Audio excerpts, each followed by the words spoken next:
BJP নেতা প্রিয়াঙ্গু পান্ডের বাড়ির সামনে আচমকা পুলিশি টহল ঘিরে শোরগোল।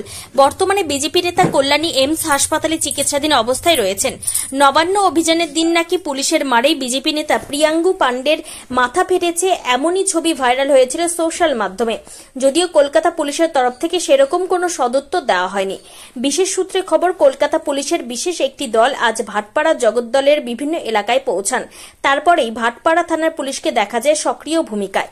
আচমকায় বিজেপি নেতা প্রিয়াঙ্কু পান্ডের বাড়ির সামনে দেখা যায় বিশাল পুলিশের টহলদারি। যদিও কি কারণে পুলিশের এই নজরদারি, এই বিষয়ে এখনো কিছু জানা যায়নি।